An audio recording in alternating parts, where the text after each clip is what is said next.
Herinandro ny fahamarinana. Fandarana manokana iarahanao amin'ny chaîne d'honnêteté toy hivaka ny fahamarinana. Isanandro ny 2 hatramin'ny 7 Desambra. Andiniantsika no ahevitra hoe mitady mpianatra iarahan'ny miasa Jesosy Kristy anasitrana ny tantsika. Andro 3. Dia faly miarabantsika rehetra amin'ny anaran'i Jesosy Tompo, manome antsika izao fotoana afaka fampizara ny hatsaran'ny tenin'Andriamanitra izao. Anio indray isika dia resaka aloha hevitra iray no hoe mitoera ao amin'ny Kristy mba hamofy fiainana tsara amin'ity tontolo feno kolokolo sy faharatsiana ity. Androany dia tiako ny izara amintsika afatra lehibe izay tena ilain'ny fiainantsika, izany hoe mitoetra ao amin'ny Kristy mba hamovokatra tsara, mitoetra ao amin'ny Kristy mba hanome voninahitra an'Andriamanitra ary ho vavolombelona mahery vaika eto amin'izao fiainana meratsy memaizina mandrakariva izao, izay matetika ahitantsika ny zavatra tsy rariny, ny kolikoly manjaka etsero. Dia hivavaka isika aloha. Raha io mankasitraka anao zay raha mbola omenao tombonandro, afaka mifampizara ny hatsaran'ny teninao, lay teny fiainana, mahasoanay ho fampianarana, fantsiny izay diso, fitaizana ao amin'ny fahamarinana. Dia izany teninao izany indray no aoka iloavan'ny fanainao any am-ponay tsirairay avy, izay manaraka izao fandarana izao. Ny anaranao Jesosy Tompo tianay, naonaovanay izany vavaka izany. Amen. Mitoera ao amin'ny Kristy mba amo ny fiainanao. Na ny olona mamokatra na ny olona tsy mamokatra, fa ny Tompo teniteny ao amin'ny Jaona 5:12 andin'ny fafito sy ny fahavalo manao hoe raha miray amiko ianareo ka mitoetra ao anatinareo ny teniko dia angatao izay tianareo na inona fa ho tonga aminareo izany. Izany no ankalazana ny raiko mba hamoazanareo be ka ho tonga mpianatro ianareo. Araka nefa nambarako teny am-pendohana, sarobidy zany atao hoe fiainana mamokatra. Tsy ny fiainan'ny kristianina rehetra na afaka mamokatra, fa ny fiainan'ny mpianany. Betsaka ane ny olona nanaradian'ny Tompo e, nanaraka fampianarana, nanenjika anazy teny tendrombohitra, teny amoron-dranomasina, fa ny mpianatra nasainy toetra niaraka taminy. Ny mpianatra naprisiany mba hanana fiainana mamoa voatsara, ary ny mpianatra ny natsony hanome voninahitra azy, ny mpianatra ny natsony ho vavolombelona ao anatin'ny fiarahamonina. Ary zay ny zavatra ifampizarantsika eto, ny mitoetra ahoana moa zany natao hoe mitoetra ao amin'ny Kristy zany. Inona ny tian'ny Tompo lazaina amin'izany, ary ahoana ny fomba andraisantsika izany amin'izao fotoana hoe mitoera ao amin'ny Kristy. Zavatra azo ambara dia zao, ny mitoetra ao amin'ny Kristy dia midika hoe mifandray amin'ny tsy tapaka, manao zany amin'ny alalan'ny vavaka na ny famakiana ny tenin'Andriamanitra na ny fanarahanareo fitsipika nadidy izay apetrany. Ary zany natao hoe olona mitoetra ao amin'ny Kristy. Ny olona mitoetra ao amin'ny Kristy dia manana fifandraisana aminy, tahaka n'ilay voaloboka nambarany teo. Isika ny sampany, raha miray aminy isika dia mamobe, raha misaraka aminy isika dia tsy mahivy fa na inona. Inona ny dikany hoe mitoetra ao amin'ny Kristy?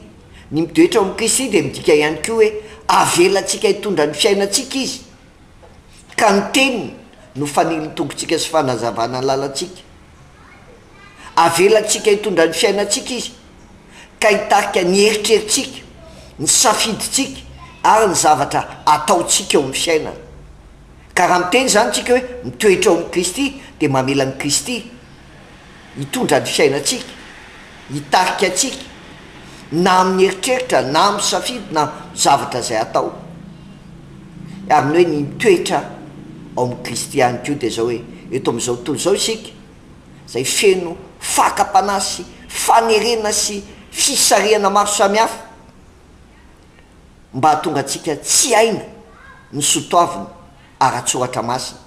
Inona moa ny sotoavina ara-tsoratra masina? Fahamarinana, fahamasinana, fitiavana, fandeferana, fanantenana, zany ny sotoavin'ny fanjakan'Andriamanitra.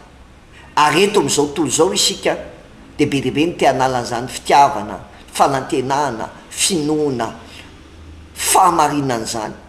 Fa ny fifandraisantsika amin'i Jesosy Kristy no loharany kero atsika ahafahantsika mitoetra ao aminy de miazona ireo sotoavina maha kristianina antsika ireo ihany koa. Inona ny atao hoe mitoetra ao amin'ny Kristy? Raha fitenina amin'ny teny tsotra de zao hoe ny mitoetra ao aminy de midika hoe manapaka isan'andro mba hijoro valivolombelony aho am'izay rehetra ataoko, na de sarotra ary zany. Ka ny olona mitoetra ao amin'ny Kristy zany de hitantaratra amin'ny fomba fiainany amin'ny andavanandro mpiainany. Tsy ny rehetra no mitoetra ao amin'ny Kristy fa zay manaiky ho mpianany.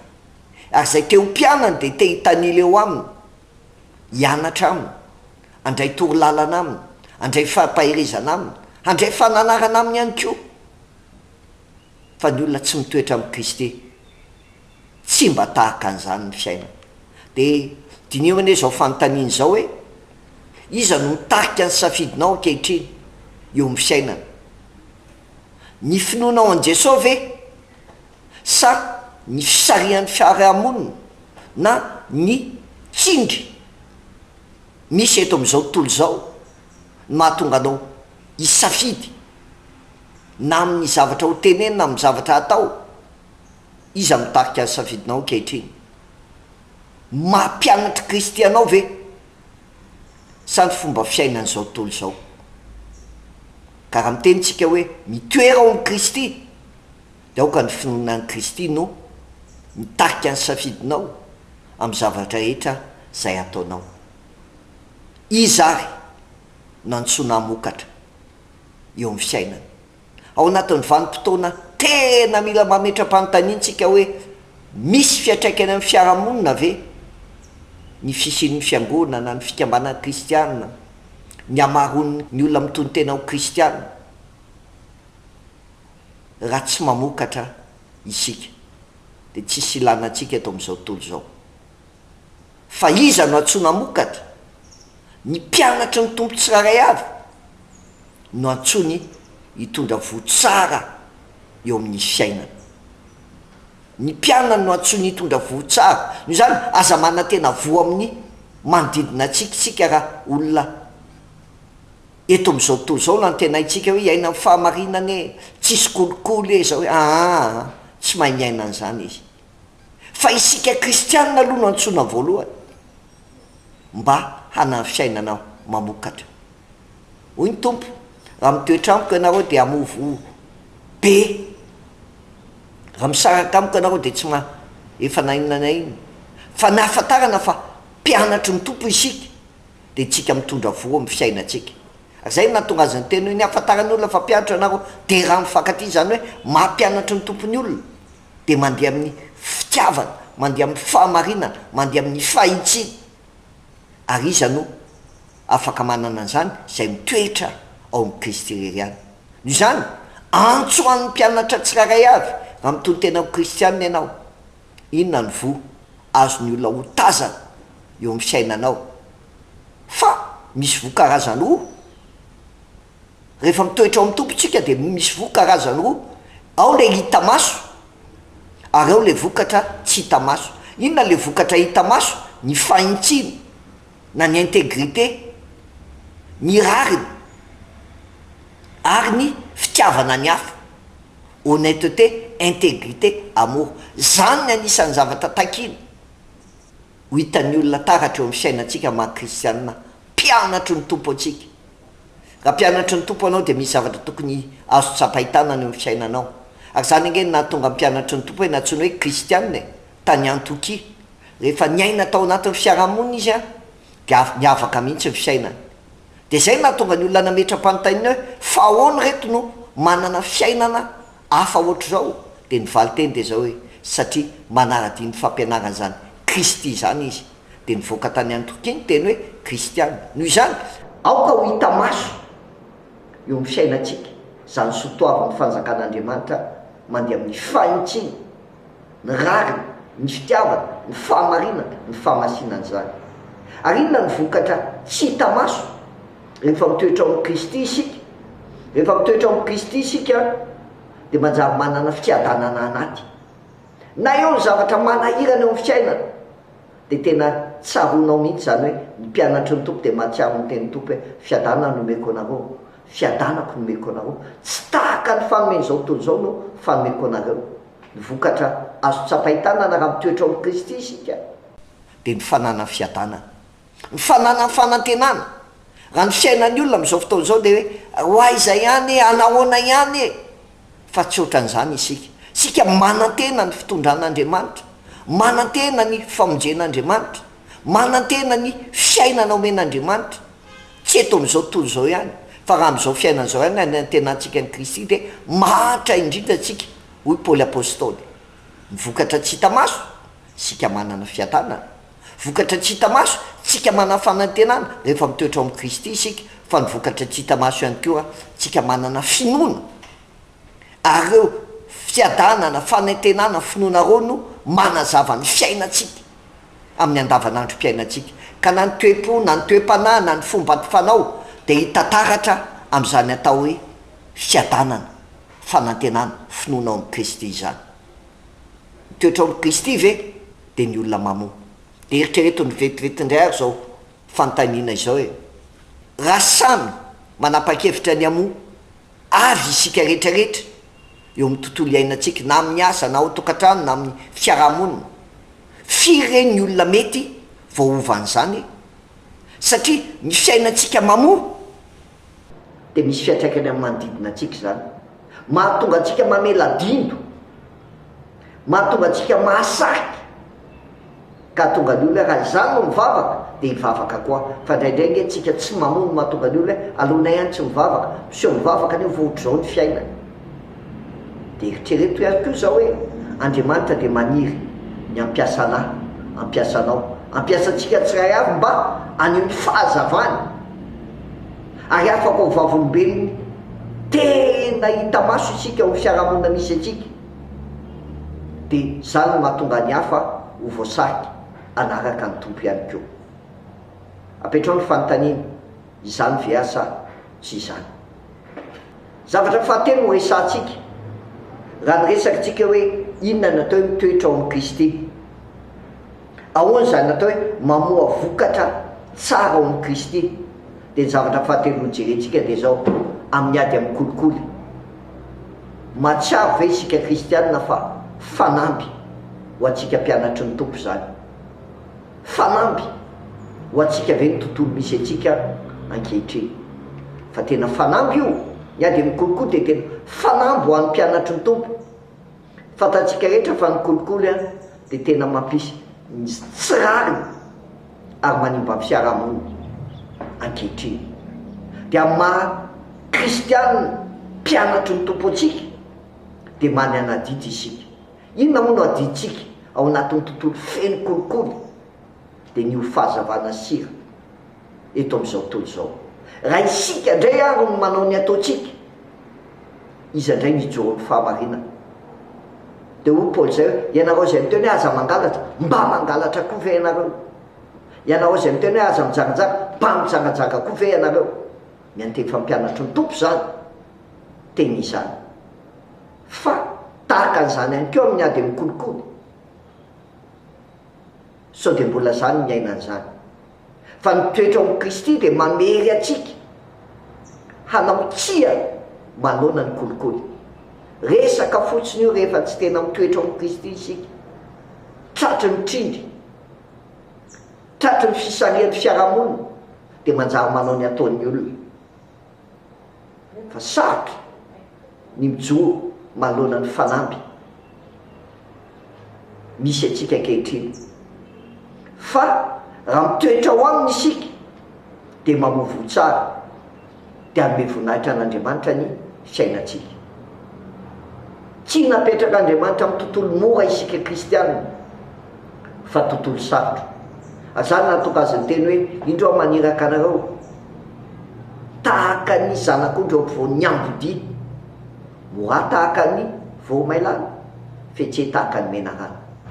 Azany ny tontolo iainantsika ankehitriny, manolonany fanampiny faratsiny ary raha ingezabe am'izany am'izao fotoanany kolikoly fa ndao hitoetra ao amin'i Kristy dia mofo tsara dia anome voninahitra an'Andriamanitra fa ianao mpiasam-panjakana io ianao manana fahefana toerana io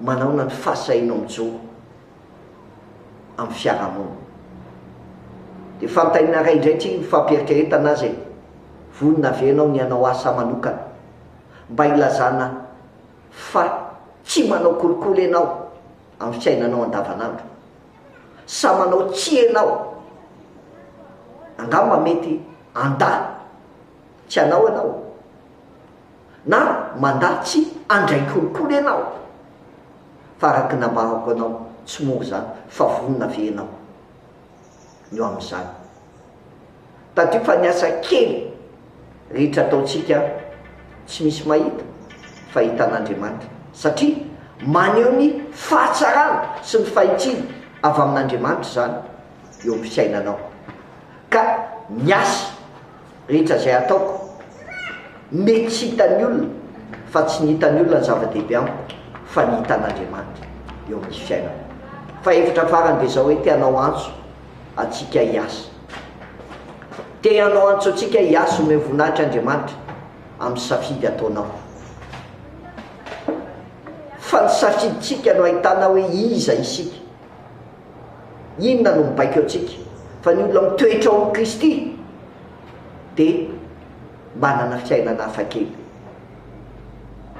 dia zao ary avelao ambany entana kely atsika androany mitoera ao amin'i Kristy fa raha tsy misy azy isika dia tsy afaka manao na inona na inona isika fa raha miaraka aminy isika dia afaka manova ny fiainatsika sy ny fiainany manodidina atsika ary zay no natonga azy hoe raha miray amiko ianareo dia mobe fa raha misaraka amiko ianao dia tsy ahefa na inona na inona ndao hitoetra ao amin'i Kristy fa ny faharoa mijoro vavolombelona amin'ny fahamarinana sy ny fahitsiny ao ka ho vavolombelony Kristy ny fiainanao ka ho fanaintanana ho an'ny hafa zany hoe ny fisinao dia miteraka ny olona ho voasarika ihany koa ho amin'ny fiainana hafakely ny fijoroana ho amin'ny fahamarinana sy ny fahitsiny na ny honnêteté sy ny intégrité dia anisany ngezabe itsonantsika kristianina zany ankehitriny mitsaona toko fa 5:10 nametra antsika teo dia mampatsiahy antsika fa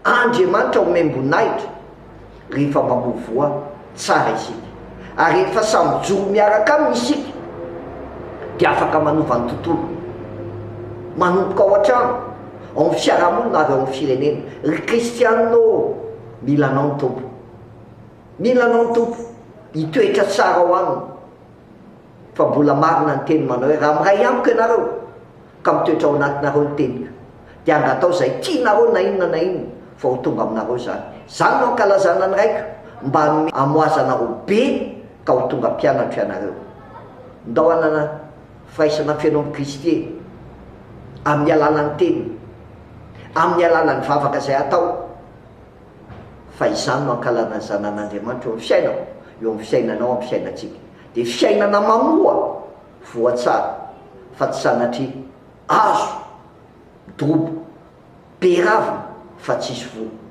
kristianina be nahoana fa tsy mitondra vo ho tazan'ny olona eo amin'ny fiarahamonina fa mety izay amoa dia mioty zavatsoa eo amin'ny fiainatsika ny manodidina atsika dia tadidio ary hoe mitoery ao amin'i Kristy mba amin'ny fiainana tsara eto amin'izao tontolo izao feno kolikoly mitonoera ao amin'i Kristy mba amin'ny fiainana tsara eto amin'ity tontolo feno kolikoly ity vavaka isika misaotra ao zay Andriamanitra menao fotoana ampatsirovinao nay fa mila mitoetra ao aminao zay fa raha mitoetra ao aminao zay dia tianao koa hoe inona ny fiantraikan'izany dia mba hamoazanay voa tsara eo amin'ny manodidina anay ka ny fiainanay dia isy fiantraikany amin'ny manodidina anay ny fiainanay dia fiainana hoentina hanomeza amboninahitra anao dia taio ny kristianina tsirairay avy mba tena saijoro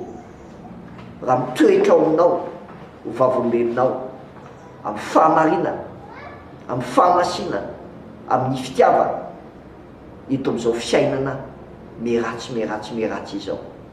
Dia misaotra fa ny asan'ny fanainao no mampatsiaho anay izany, mitaridalana anay ho amin'izany, ary mahatonga anay hitoetra eo aminao mandrakariva.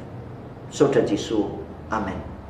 Mirafisoa antsika rehetra ho tahin'ny tompo a mitomoera tsara ao amin'ny Kristy Jesosy, ho voninahitra ianarany fiainanao ny fiainantsika.